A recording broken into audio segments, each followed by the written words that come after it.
When I was thinking about this week's topic, traits of a high-functioning team, and my mind immediately went back to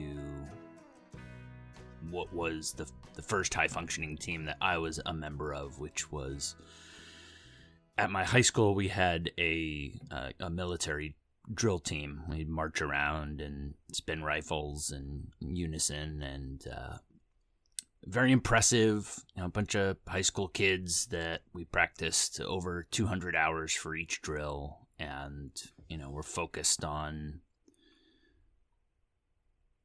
delivering the perfect drill. It was kind of this goal that could never be achieved, and there was always something that went wrong during the performances.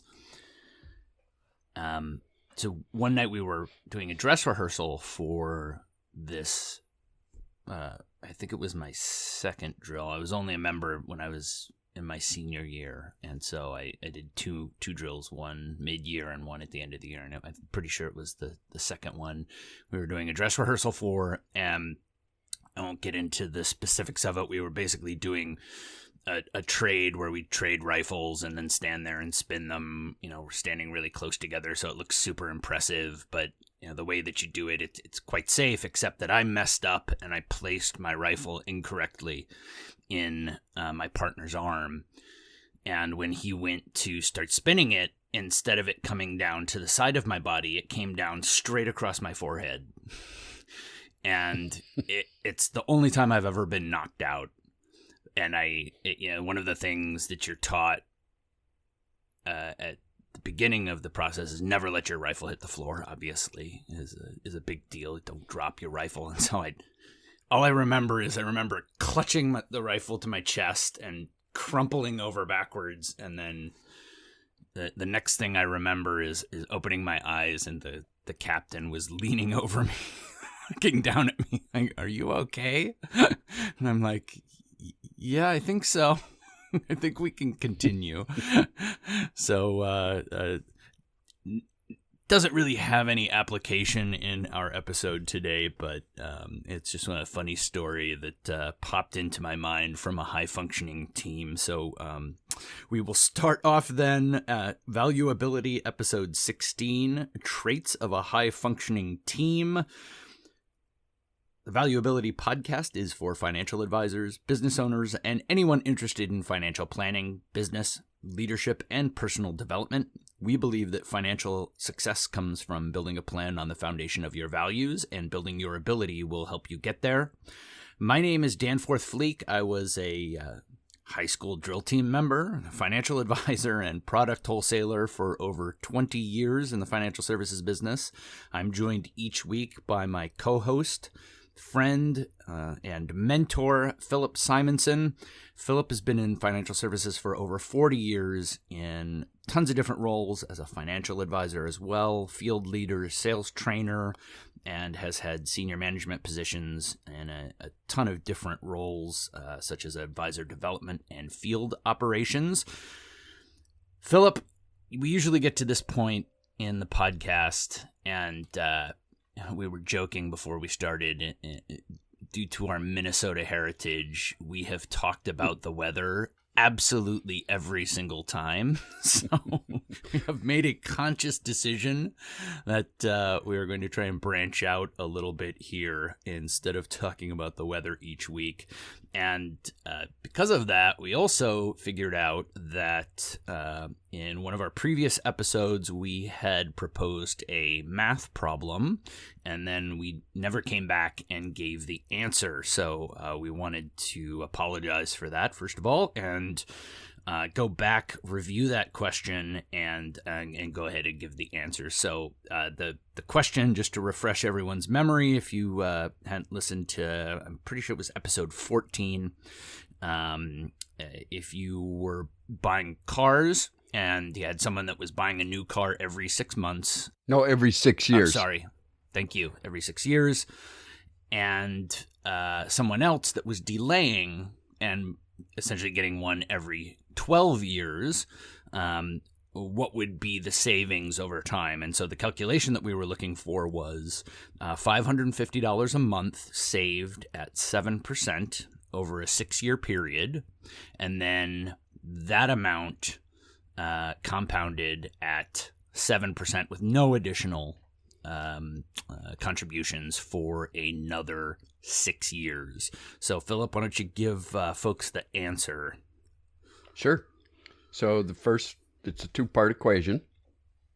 The first, the 550 for 6 years or 72 months at 7% will grow to $49,038. Then, let's say the person, as Dan said, purchases a car and they have the 550 payment, but now we're going to let just the 49,000 grow. Well, that for 6 years at 7%, that's just a lump sum. That will be, it'll grow to the grand total of $73,500. Now, I just said, well, if they started that at age 28, they learned how to live with delayed gratification. We've talked about that many times before, and the importance of it in accumulating wealth. Say at 28, and now if they go to age 40, 12 years, well, then you're going to take this. Dan has talked to us about the rule of 72, but if you take that amount of money, that $73,500, and go for another 22 years to say you retire at 62, it'll grow to $341,316. And 4% there, dividend distribution, or just a distribution rate of 4%, that's approximately a little over $12,000 or $1,000 a month that you're going to have for income. So at 10%, it would actually grow to $657,318. At 4%, it'd be $26,292. So your greatest asset, as we've always said, is time. And then you integrate time plus delayed gratification, the discipline. You get to build a true asset that earns you money. That's what an asset is. It's your money earning money. Or you bought rental property like Dan owns. It's producing him monthly income. That's an asset. A car that isn't producing you anything is not an asset. It's truly a liability. Yeah, all for just driving your car for a couple extra years and not getting that brand new car. I mean, and think about that multiplied over, back in the 50s and 60s, one car households. Now those are virtually non-existent, right? Almost has to be 2-car households for families with kids and multiple jobs, and so if you start multiplying that out now over multiple people, it's easy to see that whole living paycheck to paycheck thing, how it happens for higher income families. That actually leads in quite nicely. I had just jotted down the other night this note on our checklist for this week that keeps us on track during our episodes. One of the YouTube channels that I follow is a gentleman named Kelsey. He's a 747 cargo pilot, and I'm really interested in aviation. He has a channel called 74 Gear. He flies 747s, and he built it to kind of give advice to people that were thinking about getting into aviation as a career. And one of his little sayings in one of his videos I thought was just awesome. So I thought I would share it with our listeners. Live on your last paycheck. And so what he meant by that is, when you get promoted, when you get that job that you think is your dream job, and for many pilots that's one of the big international carriers, United, Delta, don't jump up and start spending all of your paycheck. Live like you were still making your previous paycheck, was his point. And I just thought that was such a great concept, right? That in the aviation industry, it's the fact that you're never guaranteed to stay there, right? Now with COVID, you're looking at all of these, long distance carrier pilots with the big international firms that are are going to get contracted. I have a good friend whose wife is a long-distance pilot, and come this fall, she's not going to have a job anymore. And those kind of positions were at one point thought bulletproof. So, always live on your last paycheck. I just really loved that quote, so I thought I would share it here.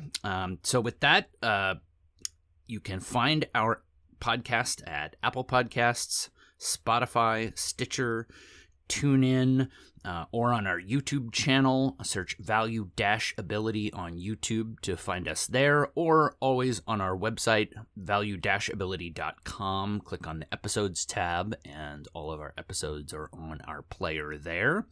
Wherever you find us, the universal mantra of podcasters: like, review, subscribe, and share. And this week I actually have a specific request. If you are listening to us on a consistent basis, I want to ask you if you could please do us a favor and just reach out to one person that you can think of who would like our podcast and pass our information on to them. If you're listening to us on a regular basis, you like what we're doing, it would be a huge help to us if you could just pass that on to one person this week. So stash that away in your mind, and if you could do that, we would greatly appreciate it. You can follow us on Twitter and Instagram at value_ability, or on Facebook, search at Value-Ability, all one word. And remember that Instagram is where we will post visuals, so we do have some documentation this week for our main topic, so you can check it out on our website or on our Instagram account. We post all of the visuals there. So, Philip, traits of a high-functioning team. Take it away. Thank you, Dan. Today's topic, it's really about it's a team effectiveness model. And again, as Dan said, if you want, put us on pause, go out to Value-Ability and pull it up, and you can follow along. The gentleman, I always like to give credit where credit's due, is for this model is Schonk. And the purpose of the model, it's a team effectiveness model, and it helps teams understand what factors influence team performance and how these factors are related. And it's also an effective model for determining team developmental needs. Now, when to use it? Early in the process of team development to help identify critical factors that the team must define for successful performance. So if any of you are just taking over a team for the first time, this would be a great time to implement this, and we'll talk about the implementation here at the end, different steps that you can take. Also, at the various stages of the team's life, the team effectiveness model is a useful framework to assess and discuss your strengths and opportunities for team improvement. Dan, you may recall we did this back in the 90s when we first implemented this, when you and I met for the first time. Of course. Where we helped grow that business from, I think it was about 1.8 million to a little over 10 million in 2.5 years to 3 years.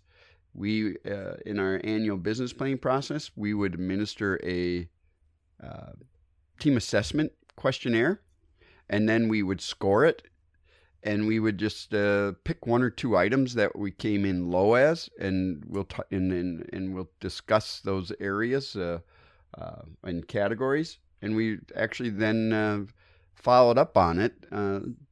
We would conduct periodic business reviews, and we'd look at how well we're doing then. And every year, we would re-administer that team assessment survey to see how we've improved. So it's a nice scorecard and yardstick.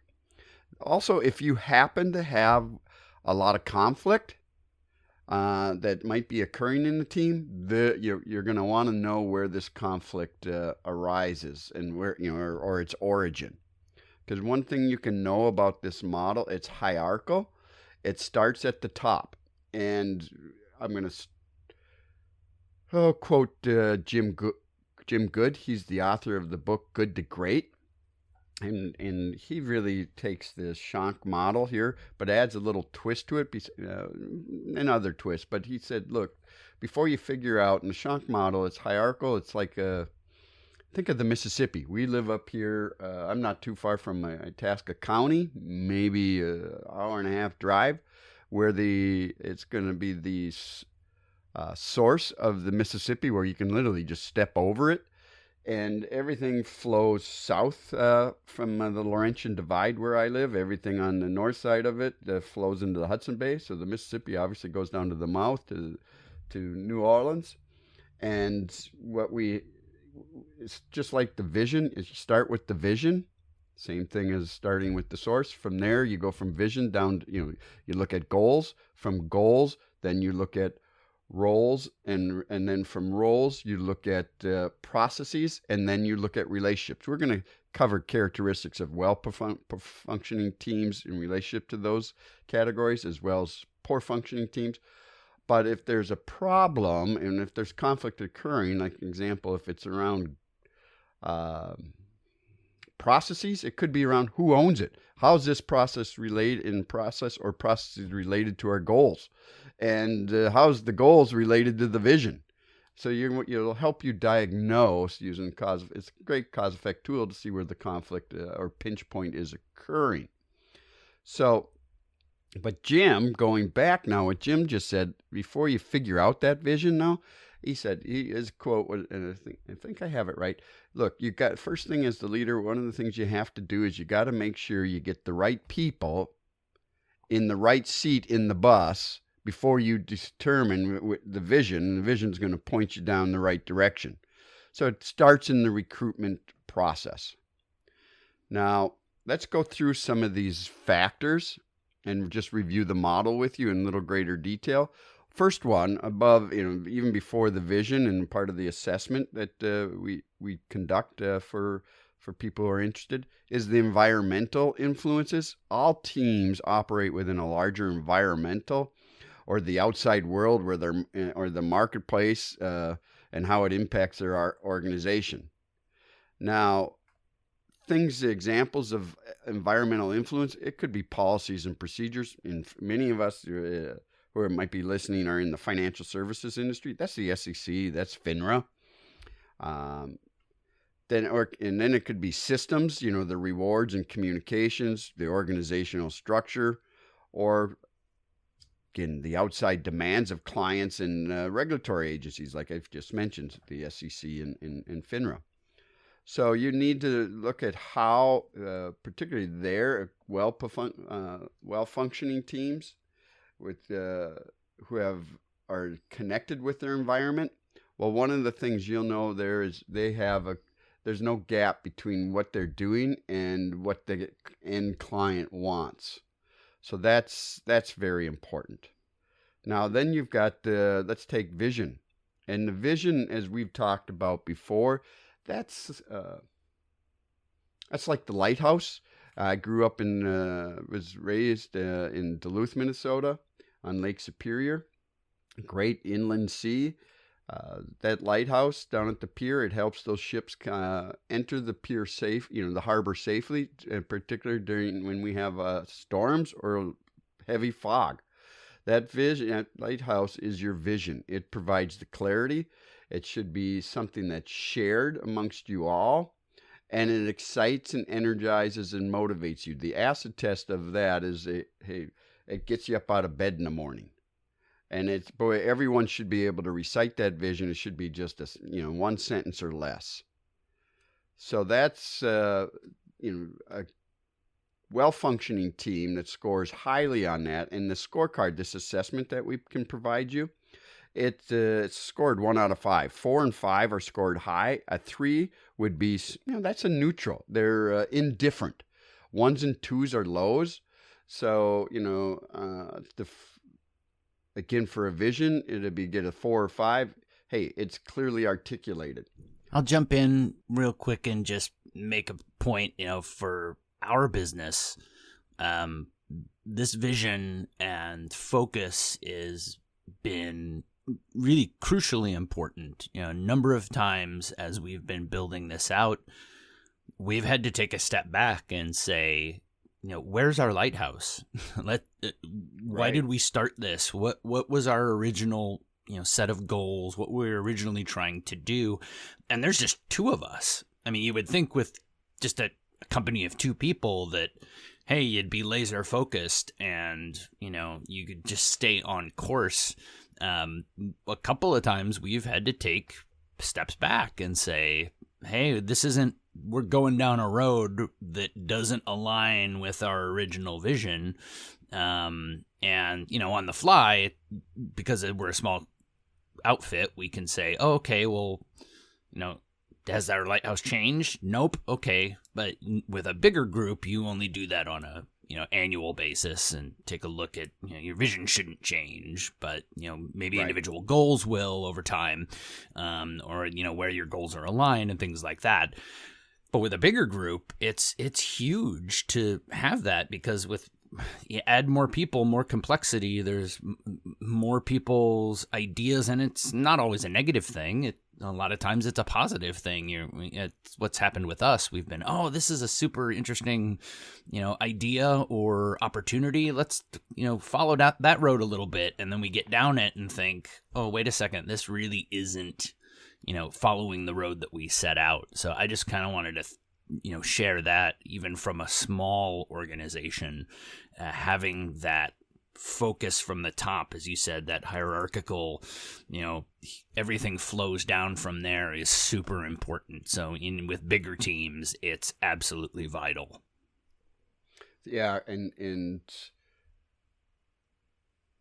a couple things I'm going to also add to what you just mentioned. When you get in a large organization, you add new team members.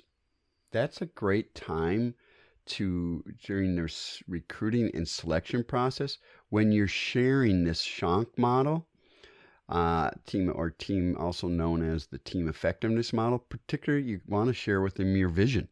And anytime you add new people, there's going to be potential for conflict, because they want to know, how does this person now fit in regard to, when we get to it, roles and responsibilities.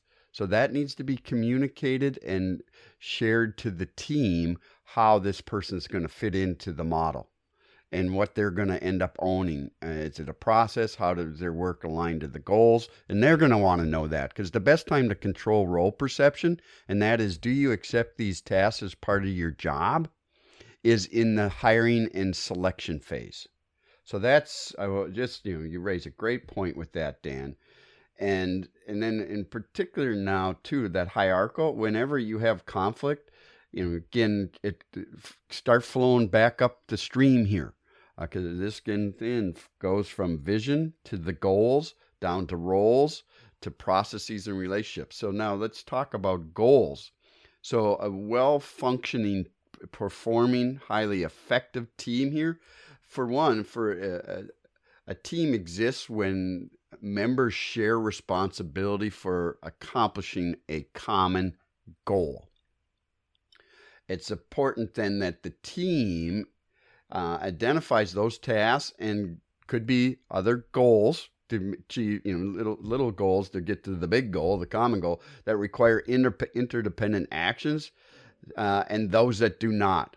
So to score high here in this area, well-functioning teams, they clearly understand, and the goals are communicated to all members, and they buy into it. And that's another great point. When you're setting goals, have the team set the goals. If it comes down from the top and these are the goals, then they don't take as much ownership. And one thing I have found in Jeff Stiefler, an old mentor of mine, and he ended up being president of American Express, and Harvard grad, Wharton School of Business, finance manager, MBA. I remember him telling me, he says, look, here's one thing I've come to realize. If I ask the sales force what it is they want for their goals, it's very, very rare when I've done that their goals do not match what we need to have as an organization to get our return on equity for our shareholders. I'll second that. Right, Dan? Okay. I'll jump in and second that. When I got my first wholesaling job, that's how we set goals for the first 4 years that I was at that company. We would get our divisional goal from on high, and then our divisional manager would sit down, and as a team, each of us would get up and say, okay, this is what I did last year, and this is what I think I can do this year. And first and foremost, most of the time, individuals set goals that were significantly higher than what was needed to hit our divisional goal. And also, the team members were the ones that would then reel that person back in. And it wasn't the boss. It was the other team members who would say, geez, Tim, I think maybe you're being a little aggressive there, that you're going to triple your sales this year. I know this is your second year, but maybe you want to just, we don't need you to carry that much water. Like, just reel it back in. And it was, there was so much more buy-in. And then about 4 or 5 years in, there was some changes in the management, and then it started getting assigned. And I can tell you, from my perspective, I had almost zero buy-in when it was, here's your goal, go get it, as opposed to the other process. And I never understood why they changed, because the result was almost always, it was the same. Our divisional goal was always the same. That didn't change. It was just how we were going to get there individually. So, and in fact, we ended up having to institute our own stretch goals, because some people would just be like, no, that goal's too low. I need to have a higher goal. So I'll second that many managers think, are afraid of giving that freedom. I mean, you always have the ability as a manager to come back later and say, yeah, this goal's too low, we're going to have to move it up. Yeah, but let people set their goals, and their buy-in's going to be huge, and you can always correct it later if you have to, but I would suggest, as you say, that it very rarely would happen that way. Right. And you can, there's right. Dan and I joke about, we say right too many times here. Now, you can know this about what we just talked about. You can go from the ground up, let the teams come up with their own goals, and as we just said, good majority of the time, they're going to meet or exceed the goals that the organization needs to achieve to get the return on their investment that the shareholders needs or the owner needs. Then, when that's the case versus top down, where they don't, Dan just described, people, and we concur that they don't take ownership then. By going with the top up, the one risk you run is that they have set the goals way too high, because one thing you need to do as a leader, and this is the first job of a leader, is define current reality in a non-obscure way. So most people will say, if you think of think about a vertical axis and a horizontal axis, and you go up that vertical axis to 3/4 of the way and draw a line across, most people will say they're there. That's where they think they're going to end up that you're at. But the reality is, from past experience, they're down, their skill sets is lower. So they'll over-assess their readiness level or their ability and motivation to be able to complete the goal successfully. And then the difference in between is pain and growth. And that's when you have to come in with the leadership piece. And lastly, around these goals, if you do the top-down approach, don't make it so that the people can't, it's so far out there that people can't achieve it. That's a big-time demotivator. What I have learned, if you set the goals right in a good sales force, they don't stop once they achieve the goal. They want to set new records. They want to keep going. So that's my points on that I'll just finish up with the goals. The goals, though,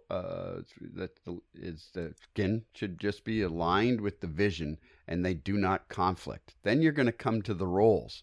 And roles, who does what and who owns what on the team. Now, a team must clearly define who is going to do what on the team. Each individual needs to understand what is expected of him or her as a member of the team and how they can best contribute to the accomplishment of the shared goal and vision. So examples of good, well-performing teams here around the roles.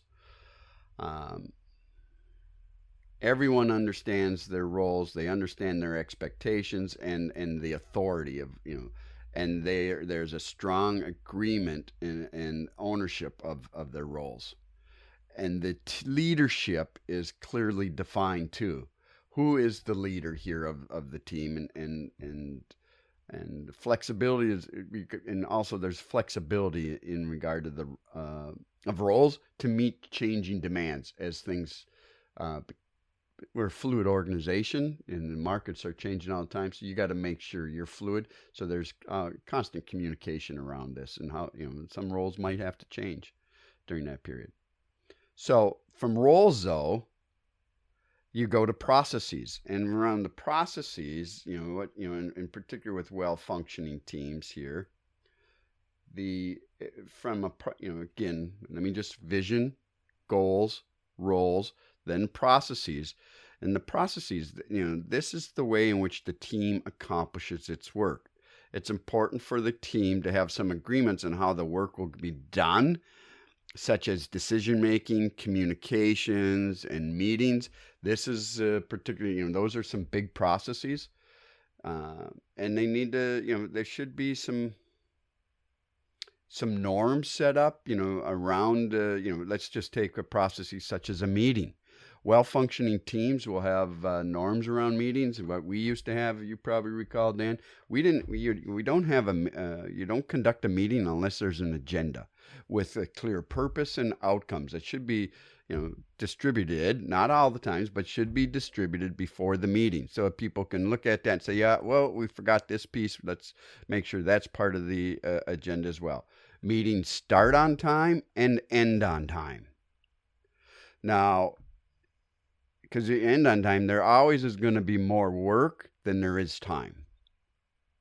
Then around decision making, just like with the goals, like we talked about there around decision making, that we might even have a completely different, we'll have a subject matter on decision making and the different types.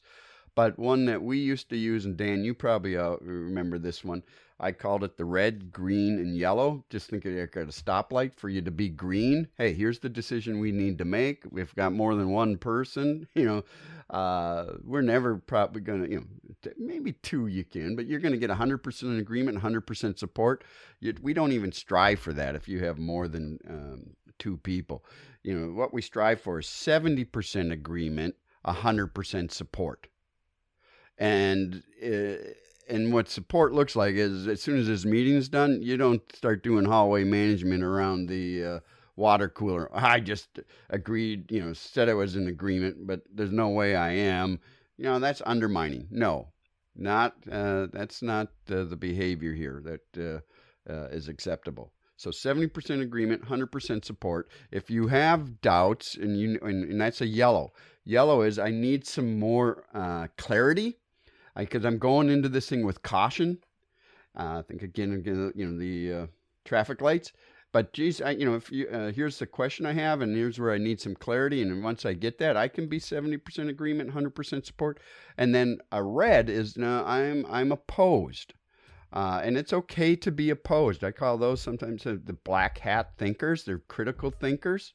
Versus those raven expressive, someone like myself who, hey, we can do this, and, I can be seen as overselling the process. You need some critical thinkers on your team. Now, one of the things, though, there's a caveat with the critical thinker. You've got to always be playing to win. You got to play to win versus play to lose. Playing to lose means, I'm going to be a stick in the mud to stop the process. So you just can't lay down a red. And we just and say, hey, I'm a red, because we ask hands. How do you administer this? How many people are green? Show of hands. How many are yellow? How many are red? Now, the other, if they're red, they at least have to have a solution. And you've probably heard some of our, maybe some of you heard our episode on social styles. For those analytics and those amiables who are less assertive, by doing this as well, the red, yellow, green show of hands, it allows them who are they're not as assertive, it allows them to have a silent voice to state their opinion, so they don't feel like they've been railroaded. So those are just some well-functioning teams have clearly some guiding principles around processes, around such as decision-making, team meetings, communication, etc., and how conflict's going to be resolved. So that leads us then to the last bit, and that's the quality of interaction among team members. That's relationships. And team this is just team members working together. And if they're working together for some time period, it's oftentimes, the relationships can become strained. So members need to have ways to resolve problems and ensure that good working relationships continues. So it's having shared values, but also respect and value individual differences. So, and a team and individual's effectiveness can be greatly affected by personal relationships, positively and negatively. So what we just gave a session on tough messages. If you haven't heard it, I'd go back to it. But, one of the things here, what we would share with the team, and again, disagreements are raised and conflict is constructively resolved using the whole message model. I see, I think, I feel, I want, or look on how to give feedback. You're going to give it to what Dan shared in the last that episode. Sandwich, positive, critical, positive, and we're going to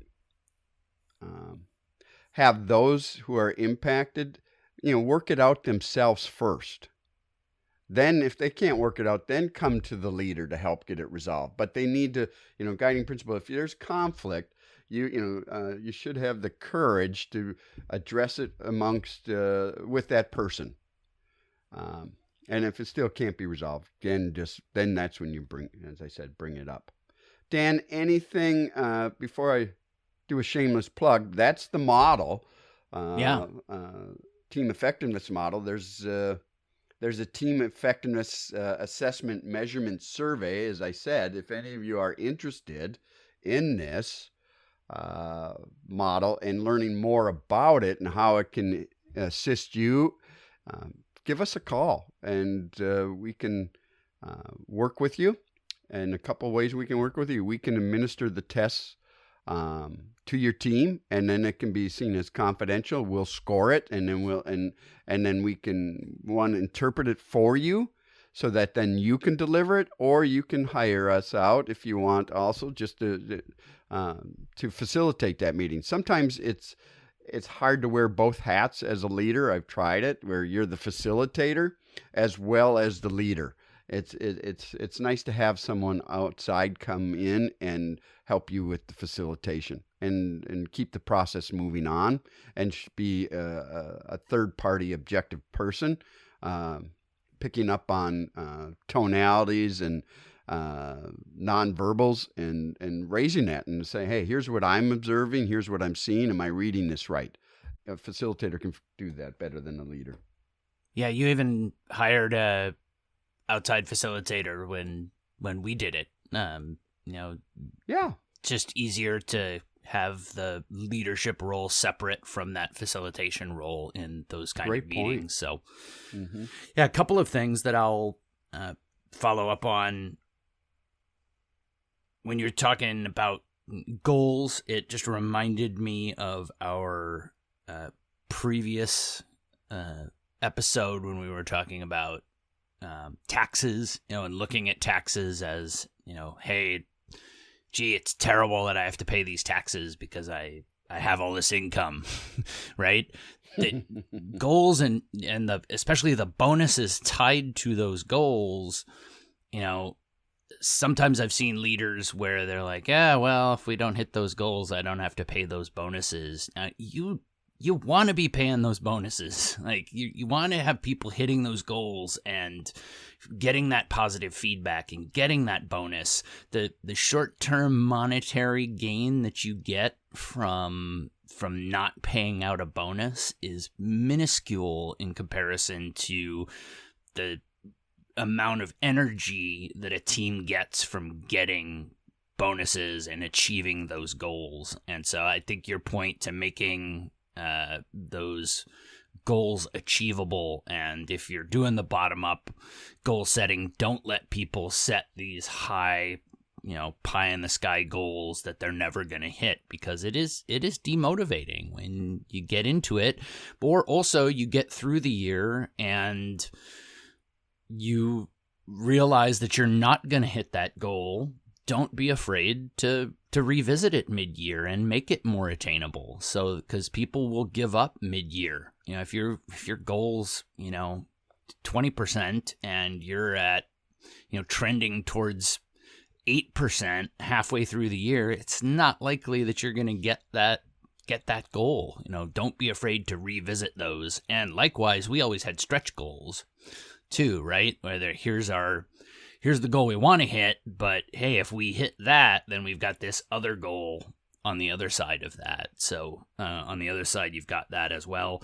And the last thing that I just wanted to point out is, if you've been listening to our podcast, you know that our approach to personal financial planning is a values-based approach. And it just clicked in my mind that approach is identical to this, right? The vision is the lighthouse, and you orient everything back to the lighthouse. In our vision of financial planning, the values are the lighthouse. That is the person's personal vision. And you reorient everything back to that. And so this is exactly the same, whether you're dealing with a client trying to help them reach their goals, or you're a manager leading a team trying to get that team to reach their professional goals. It's exactly the same process. It's having a clear, consistent vision that is compatible with your values, that gets you up out of bed and gets you motivated. And those are the things that on a personal level, from your personal financial plan, allow you to remain focused when you go through these big negative market movements and your lizard brain is telling you to take all the apples off the tree and run into the cave and hide. You got to focus them back on their vision, on their lighthouse. And it's the same with a team. So I just thought that was a super interesting connection that I hadn't totally made in the past. But as we were talking about it, just became completely obvious. Right. And let me just finish up with these three main takeaways then, Dan, and then we'll go into our questions for today. But perfect. I loved what you said there around the goals, and it's just remember, it's okay to exceed the goals. If you're the leader, it's I would tell my people, it's okay for you to exceed the goals. There'll be no harm in that. And Dan raised another strong pet peeve of mine is, look, you're halfway through the year and you're figuring out you're not going to be able to achieve your goals. I'm going, where's the leadership? Hello, right? Aren't you having some one-on-ones here with these people, and then where you're looking over the goals and figuring out how you can, as a leader, help them achieve it if they're falling behind and making corrective actions. And also as an organization, that's where we again put in those toll gates, and we say, yeah, we have periodic business reviews. I've seen too many organizations, particularly around this goal setting. They do a great job in late fall, get it all signed off, and then it sits on someone's sits in their hard drive or up on their bookshelf, and they don't pull it down, and then to the end of the year, and then they say, well, boy, we sure were off on our goal setting. Wait a minute, you need to have these periodic reviews, and what's our and look at what's one or two things that are going well, and what do we need, and why do we need, why are they going well, and what can we leverage across the organization? Make sure we keep doing it. What are the one or two things we need to stop doing? And if we do it, how's that going to help us in saving expenses or increase our revenue? Example. We'll do a whole session on that. But going back then, my main points here. This is a great tool to help you diagnose where breakdowns might be occurring in your team. Highly encourage you to reach out to us. 2, best place to implement this is sharing it in the selection process. Your team develop your values, your vision, your goals. Okay, here's the environment in which we work in. Here's our end clients. Make sure you get that crystal clear and acceptance during the selection process. And by the way, role perception, do you accept these tasks as part of your job and these goals? The leader owns role perception, not the follower. Then lastly, if you do go ahead with this and you reach out to us, just take, where you might be low, the 1 or 2 areas. It's progress, not perfection, that you should be seeking here. Just take 1 or 2 key things that you're going to work on for that quarter and get team buy-in. If we do this and we get better at this function of, in relationship to our processes or our, clarity around roles or et cetera, we'll be a better, more high-performing team. So with that, I'm complete on the team effectiveness model. And we have a couple questions this week. And we have Dan, who is a master at Social Security. He's given presentations around the country, at least 1,000 plus of these to the public for advisors where they bring in their clients. But we've got a question from a very good friend, Big Bob, a very good friend of mine from going back to 8th grade. Bob, shout out to you. Thanks for listening and for your questions. But Dan, his first question is this: can you freeze your Social Security monthly amount if you decide to work part-time instead of full-time? And based on what your past yearly income, which would drop, would that change your monthly Social Security payment? That would be why you're asking it. Why he's asking it. Yep. No, it's a fantastic question, and one that many advisors and workers have as they're approaching Social Security retirement age. And I'll just put in a quick plug. Next week, we're going to go into this in much deeper detail, but one of the things you need to understand is that your benefit is always estimated until you file. And you will never, at threat of bodily harm, get someone from Social Security to say your benefit amount will be X until you actually file. And the reason for that is it is always estimated. So the bottom quick answer is, as you're looking at your Social Security statement, what they are doing is they are taking last year's income and assuming that you make that amount every year until you reach the ages listed on your statement. So your early retirement at 62, whatever your full retirement age is, depending on your birth year, and then age 70, the maximum. And as that changes now, for those of us in, who have had commission-based jobs, this because you watch it fluctuate over the years as your income goes up and down. For people that have just regular, W-2 jobs and they just grow over time with inflation, and then they get promotions and their income kind of grows steadily over time and they're never unemployed, they would never see this. And so they get the impression that that amount is locked in in some way, and it is not. If your income changes, that projection changes.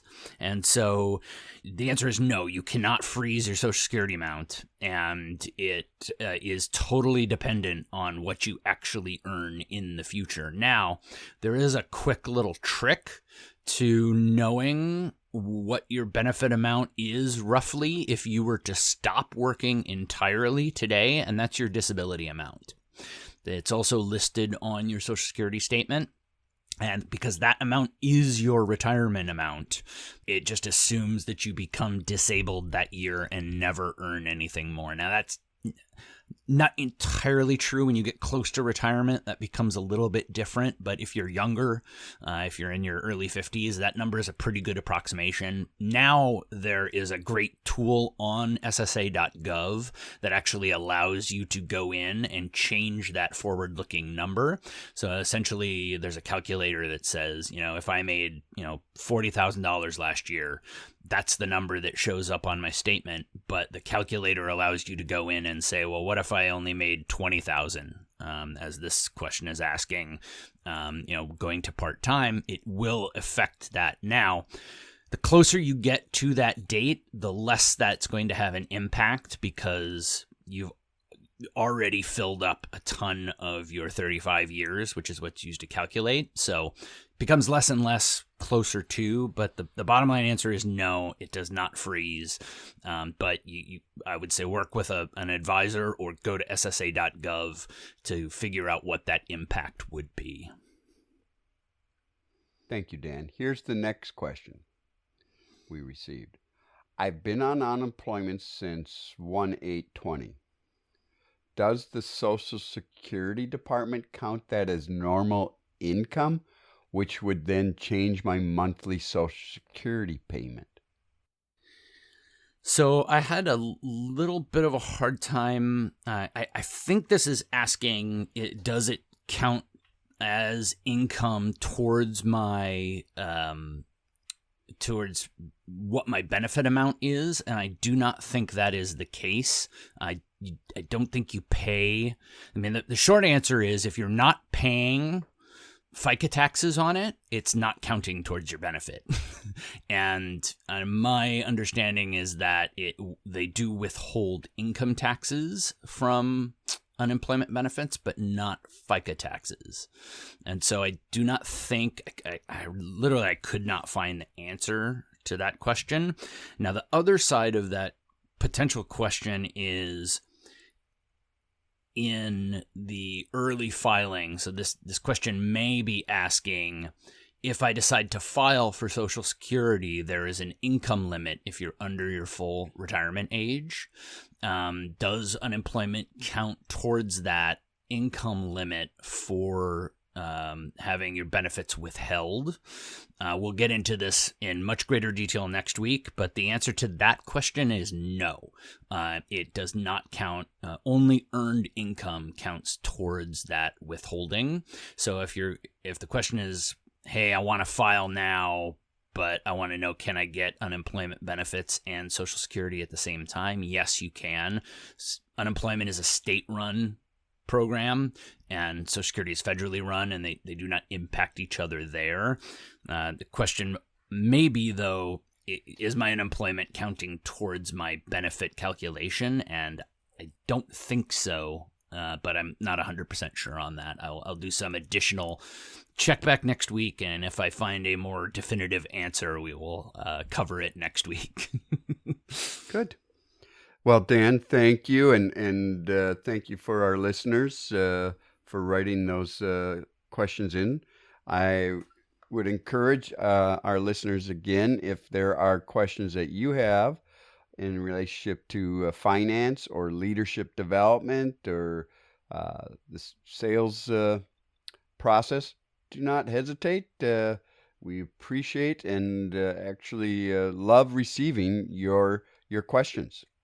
Fantastic. Yeah, just to reiterate that, if you have topics that you would like us to cover or questions, as Philip mentioned, we love getting questions from our listeners. Reach out to us on our Twitter account. That's the best way to get in touch with us, at @value_ability on Twitter, or go to our homepage, our website, value-ability.com. Click on the Contact Us tab, and there is a form there where you can submit questions and topics.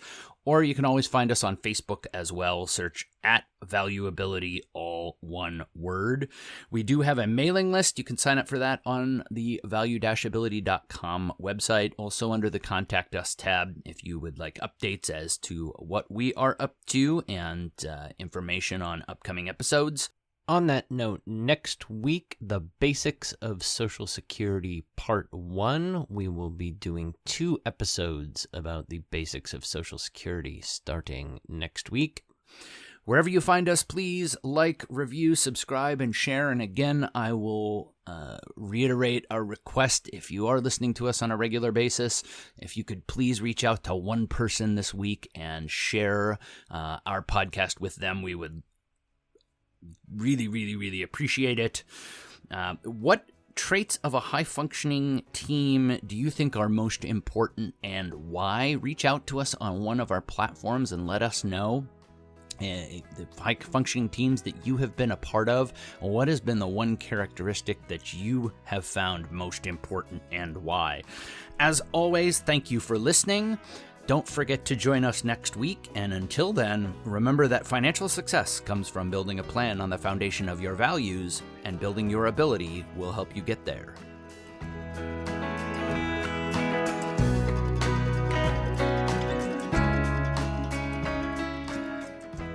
This is a podcast collaboration, not a peer-reviewed journal or a sponsored publication. We make no representations as to accuracy, completeness, correctness, suitability, or validity of any information in this podcast, and will not be liable for any errors, omissions, or delays in this information, or any losses, injuries, or damages arising from its display or use. All information is provided on an as-is basis. It is the listener's responsibility to verify their own facts.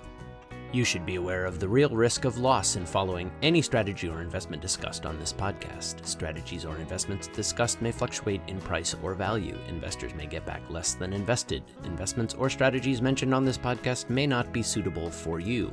This material does not take into account your particular investment objectives, financial situation, or needs, and is not intended as recommendations appropriate for you. You must make an independent decision regarding investments or strategies mentioned on this podcast. Before acting on information on this podcast, you should consider whether it is suitable for your particular circumstances, and strongly consider seeking advice from your own financial or investment advisor. The views and opinions expressed on this podcast are those of the authors and do not necessarily reflect the official policy or position of any other agency, organization, employer, or company.